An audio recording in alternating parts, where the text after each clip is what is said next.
Bienvenue à bord du vaisseau Hypersensas.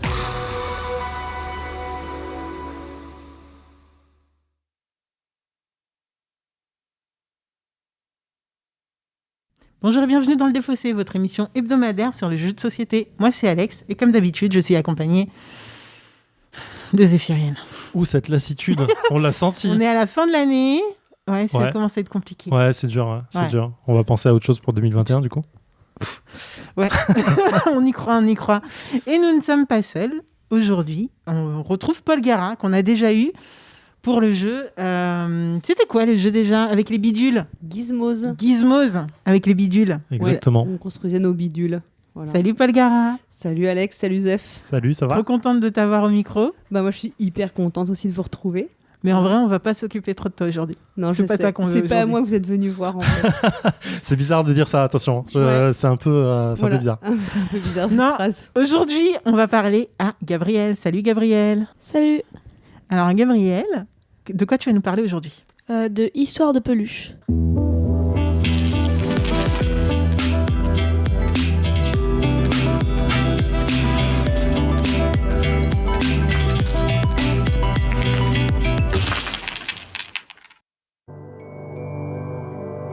Alors, avant que tu nous parles d'histoire de peluche, Gabriel, on a une tradition dans Le Défaussé. T'étais pas au courant, donc voilà.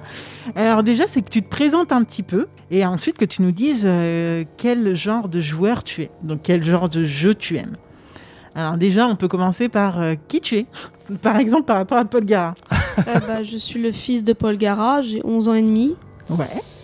Euh, Et ensuite, Et je pense que tu as plus d'heures de jeu que beaucoup de personnes qui nous écoutent. ouais, clairement, et plus que moi, je pense en fait. Et comme genre de jeu, j'aime bien les jeux, les party games, on va dire, mais aussi certains jeux de gestion. Comme Agricola. Ouais, voilà, à 11 ans.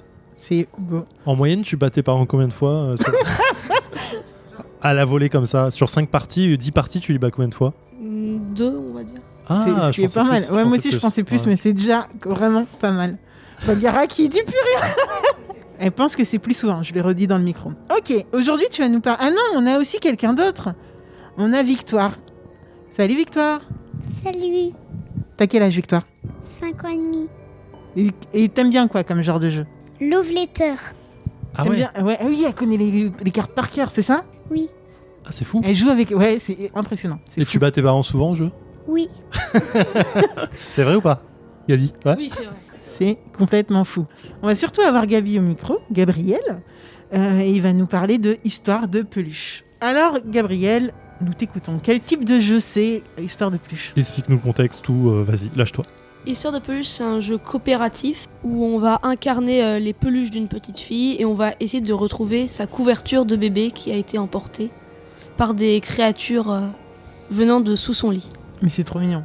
Franchement, c'est trop mignon. Rien que le pitch, moi, je suis... Moi, je suis dedans. accroché de ouf de base. Je suis accroché de ouf. D'ailleurs, en fait, Histoire de peluche, de base, on en avait entendu parler il y a 2 ans Au Fige. au Fige, où nos colocs de Fige avaient ramené le jeu et on voulait y jouer en pleine nuit, je crois. Ouais, ils avaient fait une partie en pleine nuit, mais on avait pas pu. On avait skippé le truc, mais ouais, assez cool. Effectivement. Et alors, c'est bizarre parce qu'il n'y a pas de plateau de jeu, mais qu'il y a un grand bouquin. Ouais, alors Pourquoi explique-nous un petit peu, Gabriel. En fait, dans le livre, il va y avoir le plateau.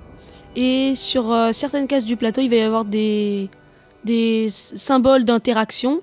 Et certains symboles d'interaction vont nous demander de lire des paragraphes qui vont être écrits sur l'autre page du livre. Parce que le plateau est sur une page et sur l'autre page, il y a l'histoire. Donc, on va choisir des personnages qui vont être des peluches, c'est ça? Oui. Et mais comment, enfin, ça se passe en tour. On a chacun une action à jouer. C'est comment on fait? On va, au début de son tour, on va piocher 5 dés dans un petit sachet. Mhm. Et il y a différents types de dés. Il y a 5 types de dés différents. Les dés blancs qui vont nous permettre de récupérer du rembourrage. C'est notre vie, nos points de vie, qui sont normalement au début on en a 5. Il y a les dés jaunes qui sont pour fouiller. Donc on va pouvoir récupérer des objets. Il y a les dés rouges pour combattre, pour utiliser les armes. Le dé bleu qui sert pas à une action en particulier, mais on peut le stocker pour se défendre quand on va se faire attaquer. D'accord. Après, il y a les dés verts qui nous permettent de se déplacer, mais qui peuvent nous permettre de se déplacer vers des hauteurs. Donc, et aussi à attaquer grâce à des attaques à distance. D'accord. Ouais, Donc ça a c'est l'air, un dé d'agilité. Et les dés noirs qui indiquent la progression des ennemis. des ennemis. Ouais, c'est des ennemis. Les dés noirs représentent en fait la menace qui plane sur les peluches qu'on incarne. Donc en fait, en gros, les ennemis, c'est les dés des ennemis. Les dés roses, c'est des jokers. D'accord. Mais alors, c'est un super gros livre et vous nous parliez un petit peu de plusieurs saisons, etc. Là, on va faire une partie d'initiation. Alors, j'aimerais bien que tu nous expliques, parce que là, tu as dit que, par exemple, notre but, c'était de récupérer une couverture. Donc, chaque histoire, c'est pour récupérer la couverture. Ou est-ce que chacune nous permet de se rapprocher de la couverture ? Le premier scénario il va avoir son histoire et chaque autre scénario va avoir une histoire qui lui est propre. Donc il y a 5 histoires. Enfin, non, c'est le contraire. Donc il y a à peu près 9 chapitres. Donc les chapitres, ils vont être composés de plusieurs pages. Une page, c'est environ 30 minutes de jeu. Ah ouais, c'est court. Là, on a parlé de la couverture parce que c'est le tout début. Ah ok, c'est la première mission. Ok. En gros, c'est un peu comme si vous aviez plutôt des chapitres. Et dans chaque chapitre, tu as des gros paragraphes à jouer. D'accord. Mais dans le premier, ça va être l'histoire de la couverture. Mais en gros, le thème général, c'est on part d'une petite fille qui est encore un bébé et qui va progressivement aller vers l'âge vraiment d'être un enfant un peu plus autonome. C'est vraiment ça qu'on suit dans toute l'aventure. C'est On fou, accompagne un enfant, en fait. D'accord, un peu à la C'est Toy génial. Story. Ce qui est un point de vue assez original parce que c'est pas trop le genre de thème qu'on C'est clair. privilégie dans les jeux de société. Clairement. Mais alors, Gabriel, du coup, c'est un jeu en coop, on est d'accord. Oui. Donc, on va tous incarner une peluche différente Oui. et on va tous essayer de récupérer cette couverture. Oui. D'accord, c'est pas mal jusque-là. So Zéphirine, far, so good. So far, so good, en effet. Moi, j'aurais juste revenir sur les dés parce qu'il y a des valeurs sur les dés. En fait, on va les piocher, on va les lancer et on va voir ce que ça donne comme valeur. Et ça change quoi en fait sur ça ? Par exemple, quand on va combattre, si on a des dés rouges et qu'on a des armes qui utilisent des dés rouges, on va pouvoir les lancer. Et D'accord. plus on a un haut résultat, plus on va faire des dégâts. Mais chaque ennemi a sa jauge de vie. Et il faut réussir à faire plus que sa jauge de vie pour l'éliminer. Ah oui. D'accord.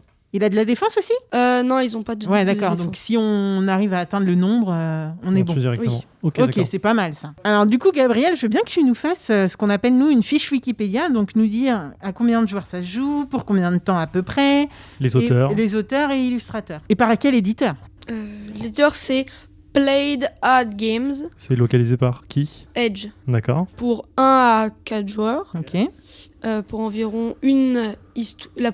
Ça dépend des histoires, mais la plupart, c'est environ 30-45 minutes. Ok. C'est un jeu de Jerry Hawthorne qui est l'auteur de Mice and Mystics et d'Aftermath, voilà, qui est un grand spécialiste du jeu narratif. Bien sûr. Voilà. Et comme illustrateur, c'est tu parce que ça a l'air très beau. Alors, On il y a pas encore beaucoup, joué, je mais- crois qu'il y a plusieurs illustrateurs différents. Ah ouais? De mémoire, j'avais recherché et je crois que c'est plusieurs illustrateurs différents. Oui, tu dois avoir l'illustration, enfin les Je personnes vais qui font les illustrations vérifier, des je vais images, tu vérifier vas avoir le entre-temps. graphisme général et la mise en page. Alors j'ai une dernière question, Gabriel. Est-ce qu'on peut perdre ?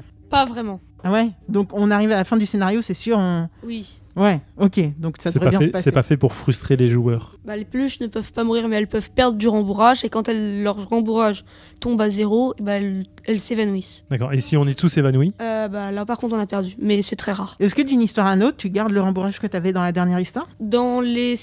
Quand on change de chapitre, on revient à 5. Par contre, quand on fait les scénarios d'un chapitre, on garde toujours la jauge de rembourrage qu'on avait à la partie Ah précédente. ouais. Ah oui, Quand d'accord. même. Ok, donc en fait, il y a les chapitres qui font des arcs narratifs qui sont découpés en plusieurs petites parties. Donc, et ensuite, on va avoir combien de chapitres ? Tu disais 5 8. 8 chapitres. Putain, mais il y a de quoi faire pas mal de parties. Je crois qu'il y a 9 chapitres en tout et à peu près 5-6 scénarios, on va dire, dans un chapitre.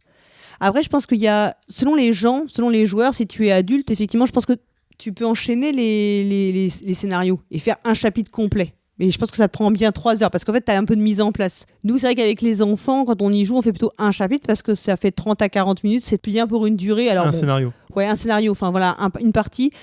Pour Gabriel, c'est largement... Enfin, il n'y a pas de souci. Mais pour Victor, c'est un peu long. Sinon, au-delà, ça devient un petit peu long. Voilà. Ok. Bon, moi, je suis très très hypé. Ça fait 2 ans que j'attends de jouer à ce Ouais, jeu, voilà, de je toute sais pas façon. pourquoi on répond à cette question. On sait qu'on est ultra hypé. Et puis, on va être guidé par Gabriel, qui a combien de parties environ à son actif ? Une dizaine, on va dire. Ok. Ok. Donc, en vrai, ça devrait bien se passer. Ok, chaud. Chaud. Maman et papa échangent des regards nerveux tout en observant leur enfant qui grimpe dans son nouveau grand lit. À l'instant où elle l'a aperçu, la fillette est tombée amoureuse de ce magnifique meuble violet et bleu surmontée d'une tête sophistiquée. Après l'avoir ramenée à la maison dans un gros carton, papa a passé tout un après-midi à l'assembler dans le garage. La petite fille a déjà fait la sieste 1 ou 2 fois, mais cette nuit sera la première où il remplacera vraiment sa couchette d'enfant. Lorsque papa a démonté le lit à barreaux ce jour-là, maman a versé quelques larmes, et l'enfant s'est sentie curieusement triste, elle aussi, en regardant son père le remiser dans le grenier. Mais elle n'est plus un bébé à présent et elle dormira dans le lit de grande fille. Ses parents l'abordent et papa lui caresse les cheveux pendant que maman fredonne une chanson du soir avec une boule dans la gorge. En sortant de la chambre sur la pointe des pieds, il laisse la porte entr'ouverte et le silence se fait dans la pièce. La respiration de la fillette se calme, tandis que l'horloge, en forme de chat sur le mur, laisse entendre son tic-tac. Tic-tac. Une par une, toutes les lumières de la maison s'éteignent et les parents vont rapidement se coucher. Tic-tac. Théadora, nounours, s'assoit dans le nouveau lit de grande fille et après s'être étirée, observe les environs avec admiration. Qu'est-il arrivé au lit d'enfant ? Elle frotte ses yeux de verre et se penche au-dessus de la fillette pour s'assurer que celle-ci dort profondément. « Où sommes-nous, Théa » demande une voix apathique. « Où sont passés les barreaux ?» Pato, l'éléphant en peluche, regarde autour de lui d'un air anxieux.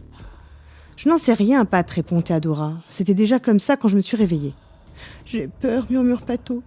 Flagada atterrit soudain entre eux deux en gloussant ses longues oreilles et battant l'air autour d'elle. « J'adore » s'exclame-t-elle, « c'est beau et ça rebondit !» Flagada siffle aussitôt Théadora. « Arrête de sauter partout, tu devrais avoir plus de jugeote !» Ainsi ça a fini par arriver, déclare Suture. Tous les regards se tournent vers le vétéran effiloché et boiteux qui vient de parler. Suture a déjà servi pendant les années de croissance de la mère de la fillette. Il est affligé d'une claudication et de boutons dépareillés en guise d'yeux, mais les autres peluches aiment tendrement la vieille et sage poupée. « Qu'est-il arrivé, monsieur Suture » demande Théadora. « Le moment est venu » répond-il, « celui pour lequel nous nous sommes tous engagés. Nous n'étions jusqu'à présent que des compagnons car notre jeune enfant était protégé par la magie de son lit à barreaux. Mais cette nuit, elle dort dans un lit de grande fille et notre devoir envers elle débute véritablement. Il viendra la prendre et nous l'en empêcherons. Qui va venir, monsieur Suture ? Crépitus, le seigneur des cauchemars. Il enverra ses sbires monstrueux, kidnapper ses douces enfants, et nous seuls serons en mesure de la protéger. À cette pensée, la vieille poupée gonfle le torse de fierté. Crépitus, répète Théadora. Je ne savais pas qu'il était réel. Pourrions-nous payer quelqu'un d'autre pour s'en charger, chuchote Pato ? Ce serait bien plus sûr. Je crois qu'il serait sage de se séparer et de fouiller la maison en quête de provisions, suggère Suture. Théa ? Je vous fais aveuglément confiance à ce sujet, monsieur Suture, dit Théadora. Mettons-nous au travail.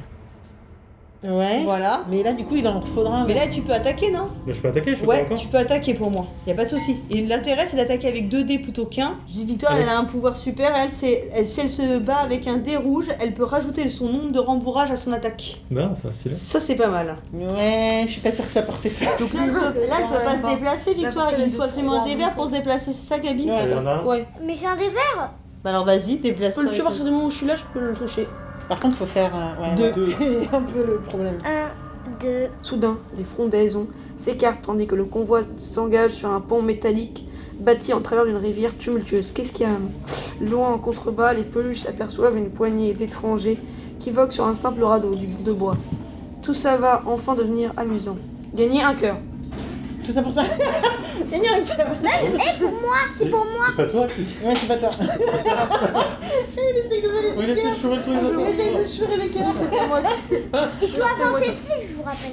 Il peut se déplacer. Non, Ça, c'est il pas a le une nom. portée de 3. Charabia obsédant. Il peut se déplacer de 3, il a une portée de 5 et il fait 5 dégâts, mais je peux me défendre. Et s'il me fait du dégât, je prends une condition inquiète. Alors, vas-y, donc défends-toi. 3. Il te fait 2 dégâts. Et nous voilà de retour dans le défaussé après 1h16 d'histoire de pluche en compagnie de Gabriel et Paul Garin. Alors Zéphiriel, dis-moi tout, qu'est-ce que tu en as pensé ? Eh bien écoute, sans condition, en étant sûr, sans surprise, c'est une réussite pour moi. Parce que déjà, 1, on a gagné. Et 2, Oui. on a gagné tout le premier chapitre. On l'a fait, je dirais même parfaitement bien. Et non, mais j'étais accroché depuis le début. Depuis que j'ai vu ce jeu La thématique. sur les étals, la thématique. J'avais kiffé Mice Mystic, donc j'étais forcément accroché à ce jeu-là.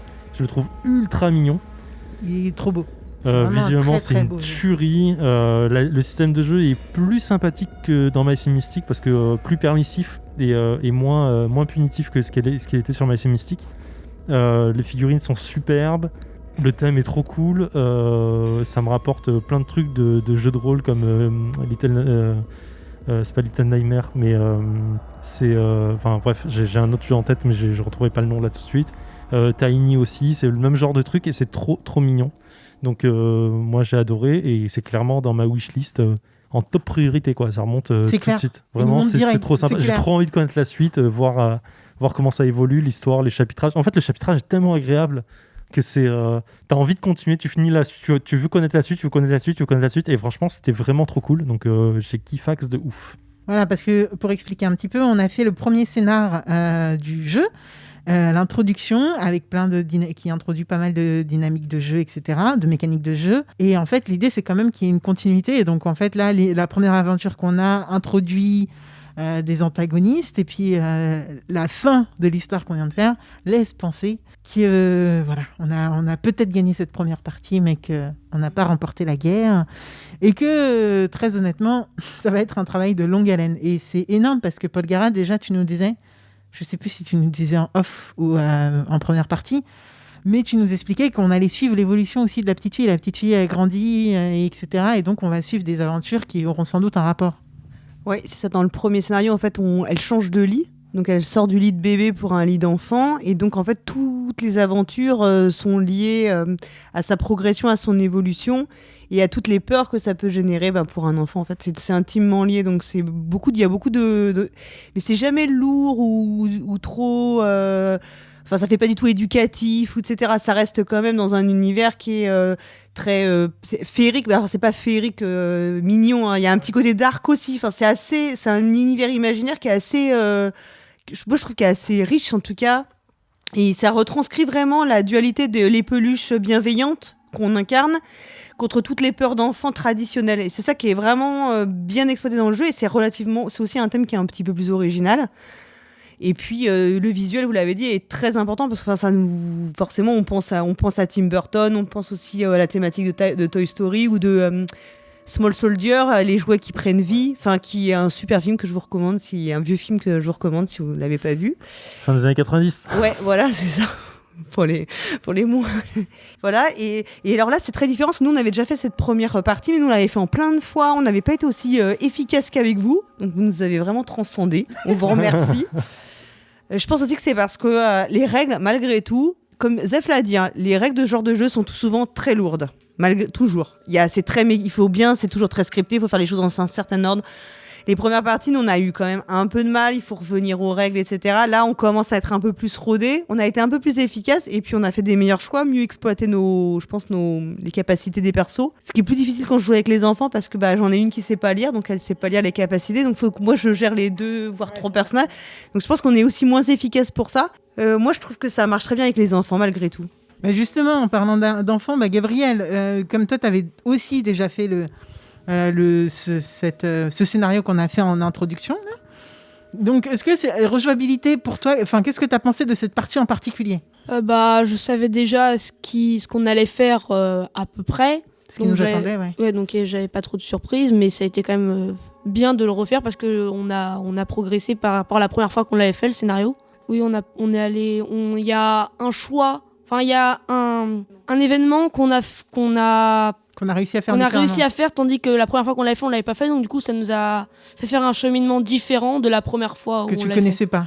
Oui, donc je le connaissais pas. Donc il y a de la rejouabilité, un peu de rejouabilité. Un peu de rejouabilité, ouais. Mais du coup, là, cette partie, est-ce qu'elle te donne envie est-ce qu'elle te donne envie de réessayer les autres scénarios que tu as pu faire en essayant de prendre des embranchements un peu différents, ou au final tu restes quand même dans ton optique de finir Je sais pas, c'est une question que je me pose vraiment. Oui, j'aimerais bien refaire les scénarios, mais je préférerais quand même finir ce qu'on a commencé. Non, je comprends complètement. Toi, Alec, ton avis?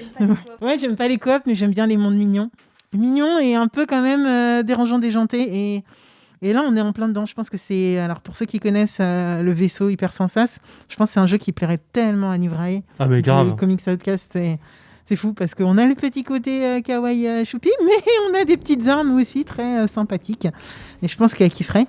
Et en fait, moi, ça me vend un univers, vraiment. C'est un jeu qui, pour moi, c'est un instant by, vraiment. Avec du coup, mais même les petites figurines et tout. Enfin, ça te met dans un cadre. Et je pense que, voilà, avec des enfants, là on est à preuve. C'est la première fois dans le défaussé qu'on a des enfants autour de la table. Mais ça m'étonne pas en fait que ça fonctionne super bien. Et il y avait cette tension quand même des fois. On a failli.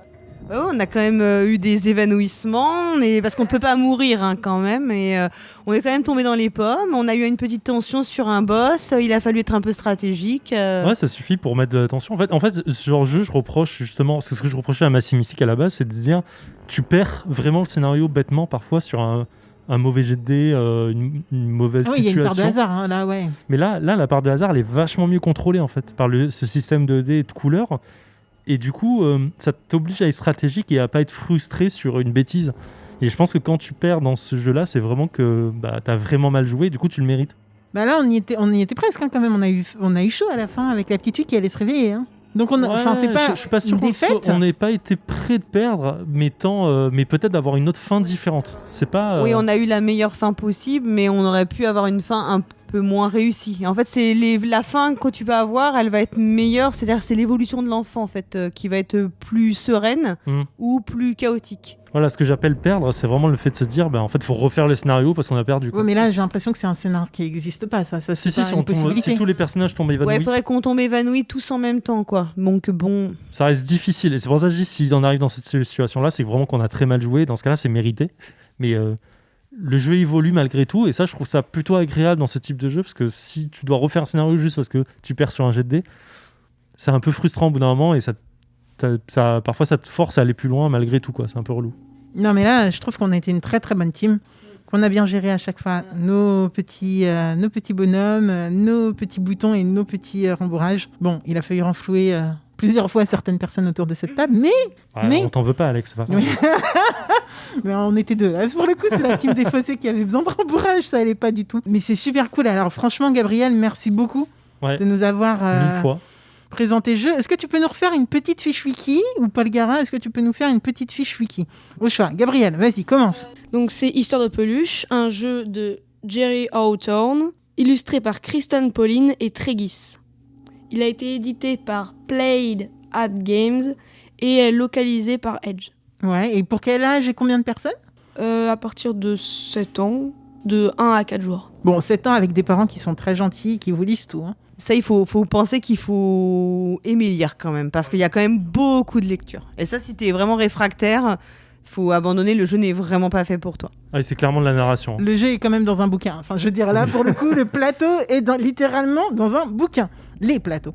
Bon, merci beaucoup, Paul Garin et Gabriel. C'était un plaisir, franchement, de découvrir ce jeu, mais qui est juste magnifique avec vous. C'est notre jeu, pas le dernier jeu de l'année, parce qu'il nous reste le 31, mais il me semble que c'est le jeu de Noël. Donc, on vous souhaite quand même... Joyeux Noël à tous. On espère que vous avez été assez sages pour avoir le Père Noël qui passe. Zéphiriel, c'est clairement non. On connaît la réponse. Moi, j'ai que le Père Fouettard qui passe tous les ans. Exactement. Donc, en tout cas, on vous souhaite à vous, Paul Garin, toute ta famille, en fait, un très très bon Noël. Zéphiriel, malgré tout aussi. Sympa. Et on vous dit dans une bon semaine. Noël aussi, Alex. On vous dit dans une semaine pour vous souhaiter du coup la bonne année. Voilà. Ciao, ciao. Bye. Au revoir.